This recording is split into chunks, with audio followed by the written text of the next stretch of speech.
푸틴 러시아 대통령이 오늘 24년 만에 북한을 찾습니다. 러시아가 이번 방북 기간 여러 개 중요한 문서에 서명할 예정이고 특히 전략적 동반자 협정에 포함될 수 있다고 밝히면서 북러 관계에 어떤 변화가 생길지 한반도 안보에는 어떤 변수가 될지 관심이 큰데요. 김대영 한국국가전략연구원 연구위원과 관련해서 자세한 얘기 나눠보겠습니다. 어서 오세요. 안녕하십니까. 예, 푸틴 러시아 대통령이 오늘부터 이틀간 북한을 방문합니다. 지난해 9월에는 김정은 북한 국무위원장이 러시아를 방문했고 9개월 만인데 이번 방북에 담긴 의미 어떻게 보십니까?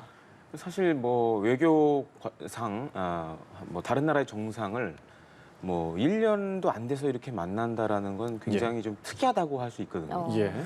첫 번째로는 일단 김정은 위원장 개인적으로도 굉장히 푸틴 러시아 대통령에게 좀 호감을 갖는 것으로서 좀 보여지고 네. 또 한 가지로는 지금 러시아의 입장이 상당히 좀 난처한 상황입니다. 예. 그러니까 작년 하반기 그리고 올해 초까지만 해도 우크라이나 등의 주도권을 러시아가 많이 가져갔는데 예. 미 의회에서 우크라이나 군사 지원, 특히 예산과 관련된 게 통과가 되면서 지금 오히려 우크라이나가 전쟁의 주도권을 조금씩 뺏어가고 있거든요. 예. 그러려면 이거를 이제 뒤집으려면 북한이 지금 러시아에 지원하는 무기들보다도 더 많은 양이 필요한 상황인데 그렇기 때문에 푸틴 대통령 입장에서는 이번 정상회담에서 아마 지금 북한이 제공하고 있는 각종 무기들에 더해서 추가적인 지원을 좀 요청하지 않을까 이렇게 좀 보여집니다. 네.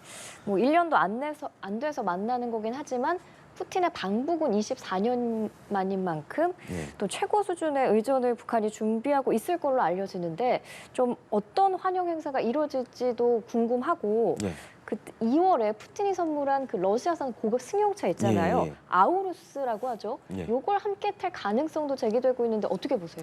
예, 북한도 준비를 지금 많이 하고 있는 걸로 보여지고 사실 이제 지난 14일에 그 미국의 상업 정찰 위성을 운영하고 있는 플래닛 메스가 그 평양 순환공항을 이제 촬영한 사진이 최근에 이제 공개가 됐는데 예. 그 전에 없던 러시아에서 만든 수송기 한 대여섯 대 정도가 도착해 있는 게 포착이 됐거든요. 그렇게 따져봤을 때는 지금 아마 푸틴 대통령이 전용기를 타고 북한으로 이동을 하고 있을 거고 그 전에 이제 푸틴 대통령이 북한에서 사용할 차량들 그리고 의전을 수행할 사람들 이런 사람들이 이미 들어가 있다는 미리. 얘기죠. 예, 그렇기 때문에 수송기 한 대여섯 대가 와 있다라는 거는 러시아 측도 상당한 인원이 온다라고 그러네요. 봐야 될 것 같고 예. 또 한 가지로는 이것도 이제 그 플래닛 메스라는 그 회사에서 공개한 이미지들인데 평양 김일성 광장에 이제 대규모 구조물도 세워놓고 굉장히 좀 큰 축하 행사를 좀 진행한 걸로 보여지고 또한 이제 북한 해외 기빈들이 북한에 방문할 경우 묵는 숙소로 활용되는 평양 백화원 영빈관도 지난 13일부터 좀 뭔가 단장하고 꾸미는 그런 변화들이 움직임들이. 포착되고 있어서 특히 이제 오늘 저녁쯤에 아마 평양에 도착할 것 같은데 도착하자마자 정말 성대한 환영식을 할지 예. 아니면 내일 또 낮에 별도로 할지 정상회담 할 때. 예, 이것도 하나의 이번 정상회담의 중요한 포인트가 되지 않을까 이렇게 봅니다. 예, 저희의 더 큰 관심사는 의제거든요. 예. 러시아가 이번 방북 기간에 여러 개 중요한 문서에 서명할 예정이라는 입장을 내놨는데 어떻게 들으셨는지도 말씀해 주시면 좋겠고 또 푸틴 대통령과 김정은 국무위원장의 대화 테이블에 어떤 얘기가 올라갈지 생각하시는지요? 일단 크렘린궁에서 발표한 거는 정치, 경제, 안보 문제를 포함한 모든 분야의 내용이 들어갈 거라고 일단 얘기를 했습니다. 예. 그러니까 사실은 이전과는 다르게 굉장히 광범위한 협력을 진행을 하겠다라는 걸로 지금 파악이 되고 또한 이제 푸틴 대통령 같은 경우에는 방북을 앞두고 북한의 노동신문에 북러 친선을 강조하는 글도 실었다고 이렇게 전해지고 있는데 이런 걸 봤을 때는 과거 2000년에 이전에 김정일 위원장 시절에 방문했던 거하고는 좀 격상된 뭔가 새로운 것들에 대해서 얘기를 하고 협정을 맺지 않을까 이렇게 보여집니다. 네, 이번 푸틴 방북에 국제사회가 많은 관심을 갖고 지켜보고 있는데 그중에서도 특히 최대 관심사는 양측의 군사협력이 어느 정도로 강화될 것인가 이거거든요. 지난 1996년에 폐기된 자동 군사개입 조항이 부활할 수 있을지도 관심인데 이 부분은 어떻게 전망하세요? 사실 좀 예측하기 어렵다라고 좀 상당히 간단하게 어렵다. 말씀드리고 싶은데 만약에 이번에 푸틴 대통령이 방북을 해서 북한과 사실상 혈맹 관계로 가겠다 그러면 예. 군사적 개입 조항이 들어갈 수도 있겠죠. 혈맹 관계로 가겠다고 네. 하면. 그리고 사실은 이제 북한이라는 나라를 보시면 아시겠지만 북한은 소련이 만든 나라거든요. 예. 그렇기 때문에 이 러시아에 대한 생각이 우리하고는 완전히 다릅니다. 특히 이제 김일성이라는 사람을 북한의 지도자로 내세운 게 소련이었거든요. 당시 스탈린 시대 때. 그러다 보니까는 사실 이번 방북도 북한이 공을 들이는 이유 중에 하나가 김정은 위원장이 푸틴이 방북하는 걸 통해서 과거 할아버지 김일성 시대의 일종의 향수를 북한 인민들에게 불러일으킬 수 있는 거죠.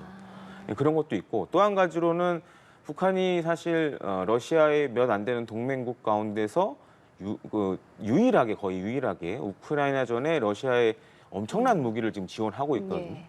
이런 것들도 러시아 입장에서는 상당히 고마운 부분일 수도 있습니다. 그렇기 때문에 지금 이제 사실 우리 정부도 보시면 아시겠지만 계속 러시아 측에 일종의 경고성 메시지를 네. 계속 보내고 있잖아요.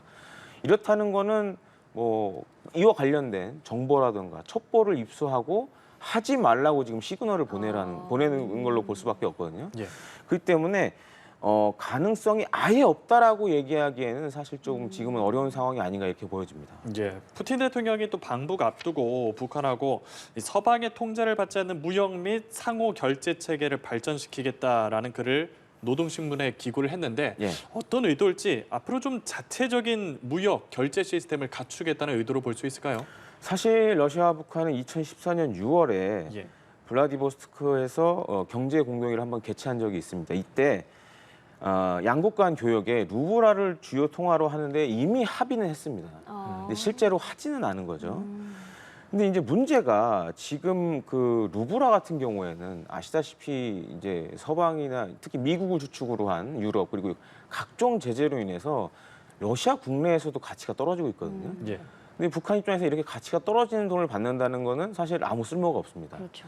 그렇기 때문에 이게 뭐 조심스러울 수는 있는데 양국 간의 교역과 관련돼서 뭐 루브라 외에 일종의 가상화폐 같은 것도 사용할 수 있다라고 이번에 또 이렇게 얘기할 수도 있는 거죠. 네. 예. 가상화폐 같은 경우에는 가상화폐를 가지고 달러로 바꿔도 되고 뭐 유로화로 바꿔도 되고 여러 가지 환전 수단으로 쓸 수 있기 때문에 네.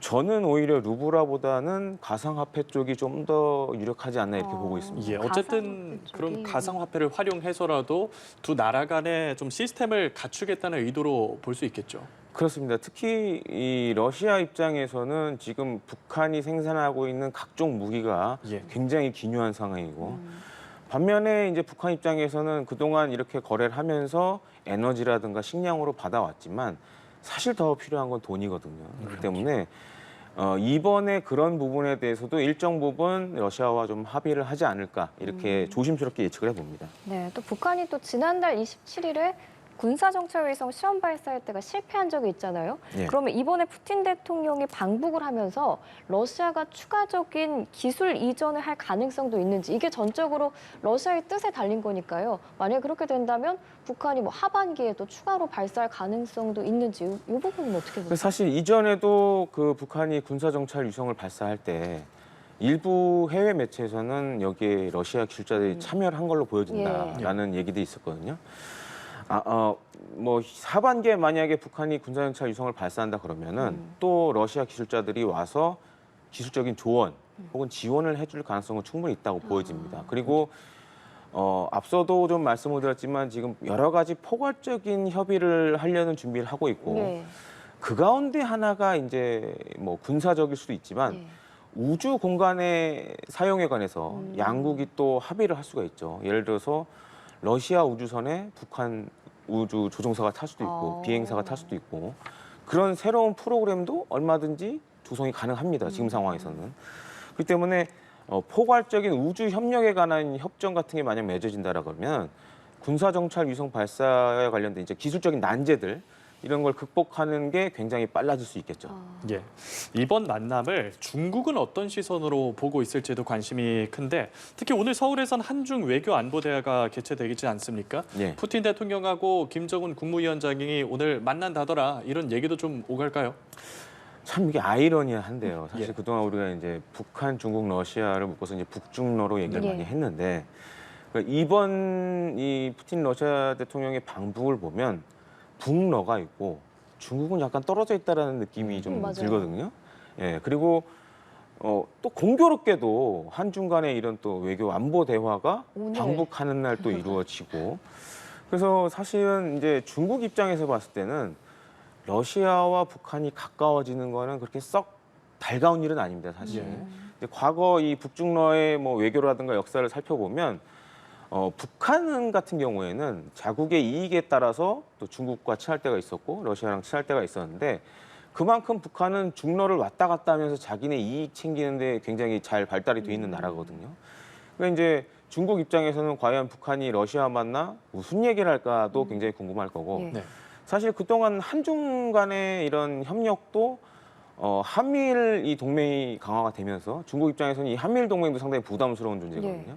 그럼에도 불구하고 한중 간의 외교 안보 대화를 한다라는 거는 베이징 입장에서는 이번 푸틴 대통령의 북한 방문이 그렇게 썩 달갑지는 않다라고 이렇게 생각하는 것 같습니다. 그러면은 오늘 이 외교안보 대화에서 관련한 언급이 있을 걸로 보세요?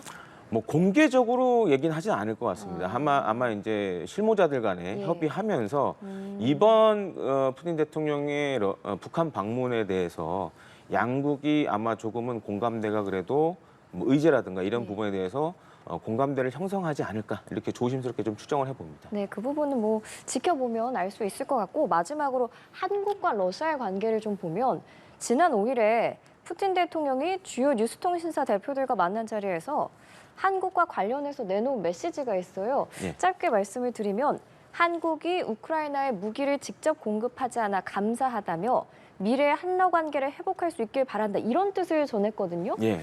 그러면 이제 한러 관계에 있어서 앞으로 우리 정부가 좀 해야 할 역할들 어떤 것들이 있을까요? 지금 이번 푸틴 대통령의 방북 결과에 따라서 많은 것이 달라질 수가 있습니다. 예를 들어서 이제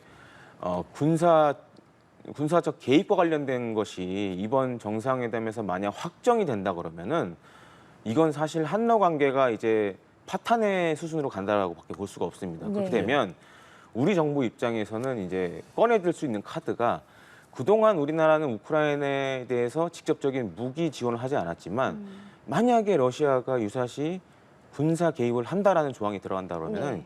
이제는 우크라이나에 대한 직접적인 무기 지원도 검토를 해야 되는 상황이 올 수도 우리 있습니다. 정부가. 예. 예. 특히 이제 뭐 우크라이나도 그동안 수차례 그런 요청을 해왔었고 예. 미국을 비롯해서 나토 회원국들도 한국이 좀 지원해줬으면 좋겠다라고 했는데 사실 그동안 안 해온 이유가 예. 러시아의 관계 때문에 이제 안 해왔거든요. 근데 이번 회담에서 군사 조입 조항이 들어간다 그러면 예. 이젠 우리도 그 카드를 사용할 수밖에 없는 거죠. 예. 회담의 결과에 따라서 예, 우리 정부의 그렇습니다. 스탠스가 바뀌겠네요. 예, 그래서 그리고 또 한 가지가 우리 정부가 계속 경고 메시지를 보낸다는 것은 아무래도 이것까지 지금 군사 개입 조항까지 생각을 하고 네. 있다라고 우려가 되니까. 예, 판단을 해서 지금 얘기를 하는 거기 때문에 회담 결과가 굉장히 에 따라서 한러 관계가 많이 바뀔 수 있다고 보여집니다. 예. 하나만 더 여쭤보겠습니다. 북한군 20에서 30명 정도가 군사 분계선을 침범을 했습니다. 예. 우리 군 경고 사격에 바로 북상하긴 했는데 지난 9일에도 MDL을 침범했다가 바로 또 물러났고 어떤 의도일지 지금 또 최근에 북한이 DMZ 비무장지대 안에 장벽을 설치하는 정황까지 포착이 됐거든요. 예. 도대체 속내를 알 수가 없습니다. 그러니까 일단 장벽과 관련돼서는 일단 김정은 위원장이 뭐 지난해 말 연초부터 이제 두 국가론을 들고 나오지 않았습니까? 그러니까 이제 완전히 공고한 분단을 지금 얘기를 하고 있고 뭐 그런 상황에서 진행되는 걸로도 보여지고요.